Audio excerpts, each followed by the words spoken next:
Bonjour, bonjour. Je suis toujours ici à Anjou avec Claire qui a organisé hier la présentation Humus extraordinaire. Tu es artiste, surtout tu aimes amener les gens à la rencontre de la nature et de leur propre créativité. Tu fais ça depuis de nombreuses années. Elle fait des magnifiques tableaux où il y a le monde et après toujours des animaux. Elle va dans les écoles, elle fait venir des gens à eux, etc. Et tu leur laisses découvrir leur propre créativité. Et je crois aujourd'hui, en fait, ça amène tellement de joie de pouvoir faire ça. Et puis on voit ses œuvres parce qu'elle dit, mais tout le monde est artiste en soi. C'est juste, hein, c'est ce que tu dis. Et ils arrivent, tout le monde fait quelque chose, c'est tellement beau. Et pour moi, c'est aussi vraiment de l'art. J'étais très touchée par ces œuvres que j'ai vues. Et tu organises beaucoup d'expos, tu rencontres beaucoup de gens, tu vas à leur rencontre. Raconte un petit peu de ton travail. Eh bien, oui, ça fait 24 ans que j'ai commencé à faire des ateliers dans la région d'Angers. Et mon souci, c'était de pouvoir mélanger les gens et de les faire créer ensemble. Donc j'ai fait pas mal d'ateliers dans des maisons de quartier, dans des écoles, dans des lieux de soins. Et aussi dans mes propres ateliers, j'en ai eu plusieurs. Et c'est toujours un plaisir d'accueillir les gens aussi dans l'endroit où je peux exposer des œuvres et accueillir d'autres artistes à venir exposer leurs œuvres. Donc les gens ne voient pas qu'une seule façon de faire. En gros, c'est la ligne directrice. D'accord. Et tu travailles aussi avec beaucoup d'enfants? Alors je suis intervenue beaucoup dans des écoles, des maternelles, des primaires, collèges, un petit peu moins avec des lycées, parce qu'en général ils y font moins intervenir des artistes, mais vraiment tous les âges. Et en fait, ce que tu stimules à chaque fois, c'est que ce soit des enfants ou des adultes aussi, tu stimules justement leur curiosité, leur créativité, leur envie de découvrir. Raconte un petit peu de ça. Qu'est-ce que ça fait chez les gens en général quand ils ont du coup mis vraiment oui, avec l'invitation d'œuvrer en fait? Alors, ma grande question en fait au départ, ça a été depuis 24 ans, qu'est-ce qui fait qu'à un moment donné, un humain dit « je ne suis pas créatif, je n'ai pas d'imagination ». Donc ça, c'est ma grande question. Parce que moi, je déborde de cette chose-là. Oui, j'ai bien vu. et donc, j'ai vraiment observé ça pendant 24 ans. Je pense qu'aujourd'hui, avec le recul, j'ai des réponses à ça. Ou des réponses, j'ai jamais vraiment des réponses fermées en fait, mais j'ai vu ça en œuvre. Donc, chez les enfants, il n'y a aucun souci. C'est ça. Quand j'interviens dans une école, bien souvent, ce que je vais mettre en avant, en valeur, c'est surtout les enfants qui vont être en échec scolaire. Ceux qui sont inhibés, ceux qui ne sont pas vraiment reconnus dans la manière dont on va leur proposer l'enseignement. Donc, en général, les instituteurs ou les enseignants qui font intervenir un artiste, c'est ça qu'ils recherchent. Que quelqu'un de l'extérieur vienne faire quelque chose que eux, ils ne sont pas en position de pouvoir le faire. Ils n'ont pas ce rôle-là. Et donc, ce rôle-là, tu as utilisé le mot fou, folie, la carte du tarot. Effectivement. Parce que ce qu'il faut savoir, hein, Claire, elle fait beaucoup de choses et beaucoup de peintures différentes. Et oui, je trouve que c'est un peu... J'ai l'impression, quand je te vois comme ça, tout est possible, en fait. Et tu le crées autour de toi. Et un peu, ouais, c'était un archétype pour moi, un petit peu ouais. Depuis, en fait, ce qui s'est passé, c'est que pendant le confinement, je me suis donné une rigueur de vie très importante. Parce que je voyais que ça durerait plus longtemps que ce qu'on nous avait annoncé et qu'il fallait que je me donne un rythme très très sérieux au niveau de ma vie, de mon alimentation, mon rythme de vie, d'aller dehors, d'être en contact avec la nature, c'était très important. Et aussi, je me suis autorisée, puisque j'avais pour la première fois depuis 20 ans, plus de 20 ans, la totale liberté de ne pas être ennuyée par le téléphone, dérangée par des gens, etc. Et donc là, je me suis autorisée vraiment tout.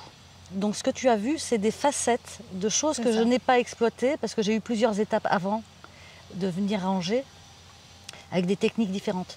Et là, je me suis laissée guider.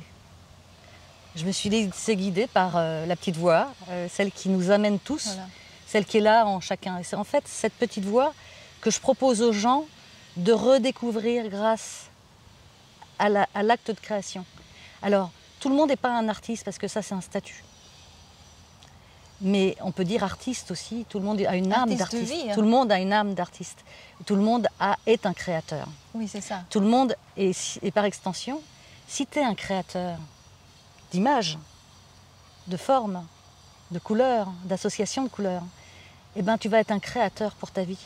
Tu vas reprendre confiance dans des choses qui animent ta vie. Animer ta vie. C'est vraiment ça. Et c'est ça que j'ai découvert, c'est ça que j'ai vraiment fouillé dans toutes ces années, en fait, avec les personnes. Mais il n'y a pas eu que les enfants. Je suis intervenue aussi avec des personnes en difficulté sociale, où j'ai travaillé dans 2 centres qui font de l'alcoolologie, enfin qui accueillent des personnes, on appelait ça post-sevrage, après on appelait ça sevrage complexe. Donc les personnes sont sevrées et elles sont là pour développer quelque chose, pour reprendre contact avec elles, avec différents outils. Et moi j'étais un outil au milieu d'une équipe. Et c'était très intéressant de travailler avec tous ces professionnels. Et moi je venais de l'extérieur, donc j'étais pas un soignant. Donc ça me laisse énormément de liberté, ça me laisse d'amener un petit grain de folie. On me payait pour ça. Et je ne suis pas perçue de la même manière par les personnes qui viennent en cure. Et donc, moi, j'accompagne, en fait. J'accompagne. Et j'accouche quelque chose. Et donc, t'accouches, tu aides à accoucher. J'aide à accoucher. Oui. Et les personnes qui sont, alors je vais dire précisément dans cette démarche de soins, de se recontacter avec soi pour retrouver une force qui permet de vivre, que ce soit des gens dépressifs ou des gens qui ont une addiction, eh bien, quand elles ont commencé à voir qu'elles étaient des créateurs, par le biais du dessin, qu'elles pensaient être complètement incapables de faire, de pratiquer, parce qu'on a inculqué, je pense, ça a été ancré à l'école. Ah, t'arrives pas, t'es nul, ça va voilà, pas, c'est ça. tu n'y arriverais jamais. Et ça, c'est... Toi, tu enlèves tout ça en une fois. Et tu dis, vois, en une séance, les gens, ils se sont rendus compte qu'en fait, ils commencent à... c'est incroyable. Je suis capable de faire ça. Donc en fait, ils dépassent des blocages. En une séance, on peut déplacer des blocages assez extrêmes. Avec certaines techniques. Oui, alors j'ai plein de techniques, mais il y en a une précisément que j'utilise depuis toujours. Et je me suis un peu enfermée dedans pendant 20 ans. Et c'est pour ça que j'étais contente pendant le confinement de me réouvrir à d'autres choses. Alors c'est une technique mixte qui mélange du pastel à l'huile. Donc les couleurs du pastel à l'huile, c'est magnifique. Il y a des couleurs très vives, très vives. C'est un bain de couleurs. Et ce qu'on appelle du brou de noix, mais c'est aussi quand on l'achète, on peut l'acheter dans le commerce chez des droguistes, dans des drogueries, pardon. C'est de l'extrait de Cassel, donc c'est de la terre. C'est une terre de Cassel. Ça te parle, la terre, avec l'humus. Voilà. Et moi, en fait, il y a beaucoup de choses aussi en lien avec la terre.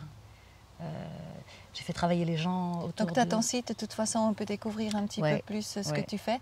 Et maintenant, c'est super important, je pense, parce que je pense que toutes ces créativités, tout ce que tu fais, il y a beaucoup de joie aussi. Et là, j'aimerais aussi que tu dises quelque chose sur la joie dans la créativité, en fait. Qu'est-ce que ça stimule en nous ? Alors, c'est ce qu'on ne dit pas, en fait.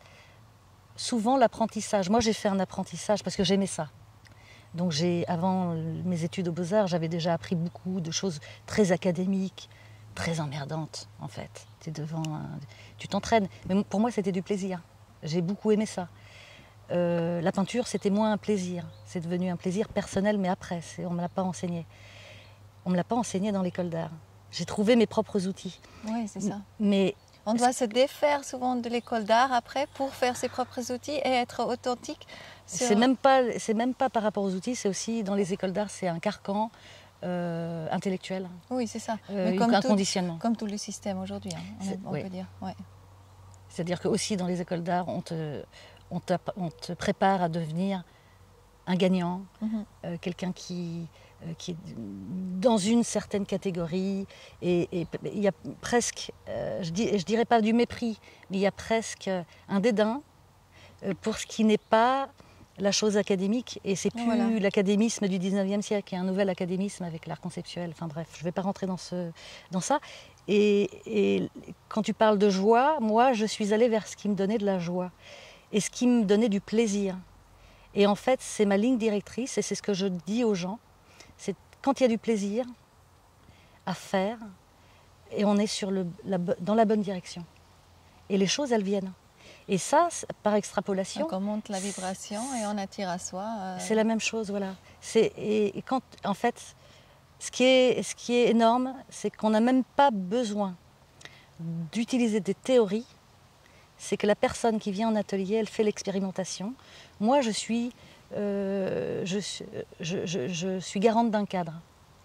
Le cadre où la personne va pouvoir faire par elle-même. J'interviens le moins possible. J'interviens que quand je sens qu'il y a un petit blocage ou qu'il y a besoin de réassurer ou pour certaines personnes, c'est quelque chose de technique, mais très rarement. Et je laisse faire les gens leur propre expérience. Parce que moi, j'ai fait des expériences qui étaient importantes parce que je les ai faites par moi-même. Et ça, c'est primordial. Et tant que les gens jouent comme un enfant, tout va bien. Et ça peut être n'importe quelle technique, en fait. Donc, quelque part, qu'est-ce qu'on peut maintenant conseiller aussi à ceux qui regardent, à celles qui regardent, pour découvrir leur propre créativité dans la joie? Si toi, tu n'es pas à portée de main, ou s'il n'y a pas un artiste, ou peut-être il y a des artistes, peut-être l'invitation est allée à leur rencontre aussi. Mais qu'est-ce que tu proposes pour découvrir qu'est-ce que c'est créative à l'intérieur de nous? Je pense qu'il faut faire des expériences avec des choses qu'on a. Et de plus en plus aujourd'hui, parce que moi j'ai découvert des choses avec des matériaux qui venaient de la maison familiale qui était vendue. Et mon père m'a donné du brunois, des matériaux qui étaient des matériaux de bricolage. Donc j'ai fait ma petite sauce et j'ai fait des essais. Donc je crois que ça c'est pas mal. Déjà de regarder ce qu'on a chez soi. D'accord. Et on peut faire des tas de choses avec du végétal. Et puis, il y a plein de boutiques aussi où on peut aller investir. Mais c'est même pas la peine d'acheter des choses très très chères, en fait. Et puis de récupérer du carton. Avec le carton, on fait plein de choses. Avec le bois et tout ça. Il y a tout à faire au niveau des petites sculptures ou comme ça. On peut laisser son imagination faire. Des boîtes d'œufs. Moi, j'aime bien utiliser des boîtes d'œufs aussi. Et puis, j'ai fait des volumes avec des boîtes d'œufs. Je fais du papier mâché. Et la boîte d'œufs, j'aime bien ça. Donc c'est un travail que je faisais autour de poupées. Par exemple, et puis après tu peux parce que c'est très souple comme ça, tu peux le façonner un peu. Je les dissous presque dans de l'eau avec de la colle. Ouais. Et puis ça te fait une pâte. Et puis après tu peux construire quelque chose qui est très dur, qui est résistant. Génial. Il y a plein de choses à faire. Avec du grillage, on peut construire des formes. Il y a plein de choses. Et aujourd'hui avec Internet, en fait, on peut tout trouver. Oui, c'est super. C'est extrêmement accessible. Alors la grande invitation, c'est vraiment d'aller à la propre découverte de sa créativité. De s'amuser comme un enfant, en fait. On a l'enfant en nous-mêmes. Donc, comment il fait l'enfant? L'enfant, tu lui proposes un sujet. C'est bien d'avoir un sujet. C'est ça le support, le sujet. Alors, l'arbre. Alors, il y a des âges aussi. Le dinosaure, ça marche très bien avec les petits garçons. Les princesses, il y a plein de choses. Tu as vu le rapport au conte aussi. Moi, j'ai énormément de livres, donc je viens avec des livres, puis je vois ce qui résonne, ce qui intéresse. Et ça, c'est un fil directeur, le livre. Souvent, je viens aussi avec l'histoire à lire. Je lis l'histoire et je laisse l'imaginaire jouer. Et c'est pour ça aussi que j'aime bien 2 séances. Je montre la technique, on fait, on est à l'aise, on se rend compte qu'on est capable de faire. Et après, il y a un temps où il y a des nuits qui ont passé. Moi, j'ai beaucoup un rapport aux rêves. Et c'est très, très important. Les rêves nous disent des choses. Et même si on ne s'en rappelle pas. Donc, entre 2 séances, c'est bien qu'il y ait eu des rêves. Et puis après, on revient et on travaille autrement. Je dis travail parce que... Ben oui, déjà avec du acquis, etc. Ouais, merci, Claire. Merci beaucoup, Coco, de ta générosité à transmettre tout ce que tu transmets. Et puis, voilà, c'est vraiment un plaisir de t'avoir rencontré, que tu viennes ici, quoi. C'est incroyable. Oui, c'est génial. C'est incroyable. Et merci pour hier soir aussi, avec tout le monde qui était là. Merci d'avoir été là aussi. Oui, génial. Claire, et m'avoir fait On est rencontrer Guillemette aussi. on est dans une époque géniale, Vraiment, où tout est possible. ensemble. Tout est possible. Et on va collaborer. Un seul doigt de la main ne peut soulever la pierre. Magnifique, j'adore ça. Merci. Merci Claire.